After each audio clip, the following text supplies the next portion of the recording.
Salam dostlar. Deməli bu video məlumat xarakterli olacaq. Əlimizdə olan telefonnikləri mən sizə tanış edəcəm. Demək bunlar nə işə yarayır? Bax ki, sizin notebookunuz biraz təzə nəsildir.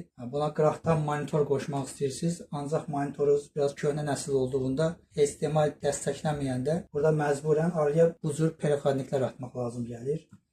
Yəni bu telefonniklər nədir? Məsəl üçün bu AV girişini input yazan yer girişdir. Output yazan yer çıxışdır. Məsəl üçün bu AV girişini HDMI-yə çevirir. Məsəl üçün burada var HDMI-yi VGA-ya çevirir. Burada var əksinə VGA-nı HDMI-yə çevirir. Məsəl üçün sizin kompüteriniz köhnə ola bilər, monitorunuz təzə ola bilər. Köhnə VGA girişini HDMI-yə çevirir. Display portunu AV-yə çevirən var. Telefonları HDMI-yə çevirmək üçün, monitora qoşmaq üçün lazım olan tip C portunu HDMI-yə çevirən perixodnik. USB-ni RS232-yə çevirən, yəni proqramistlərin istifadə etdiyi çoxu proqram yazmaq üçün olan port. Zavad avadanlıqlarını kompüterlə əlaqələndirmək üçün olan port. Sonra burada nə var? Təzə gələn notebooklarda bilirsiniz, LAN yeri olmur. Qalın olduğu üçün, çox yer tutduğu üçün LAN portları ləğv olunur. Ancaq siz LAN portdan istifadə etmək istəyirsinizsə, daha sürətli internet üçün USB-ni LAN-a çevirən. Həmçinin bunun daha sürətli variantı var. 1000 megabit sürət verən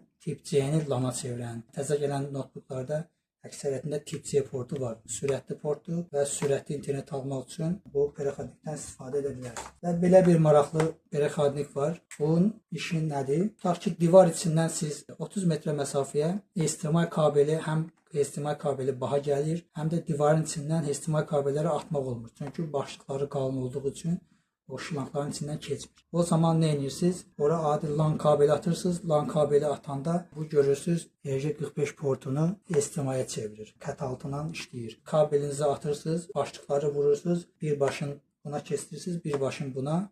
Sonra görüntünü ötürür. Məsəl üçün bunu harada istifadə etmək olar? Siz DVR-ınızı qoymusunuz, tutaq ki, kamera aparatını qoymusunuz, damda, padvalda və ya gizlətmisiniz. Ancaq kuxnada, tutaq ki, televizorda oradakı görüntüyə baxmaq istəyirsiniz. Beləsi məqamlarda bu çox qəşəng iş görür. Dada çatan perixodnik.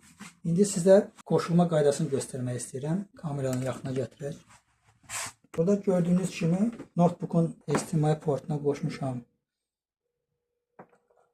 Girişinə inputa, perixodnikin. VGA girişindən də qoşmuşam monitoru. Yəni monitorun VGA girişini qoşmuşuq outputa.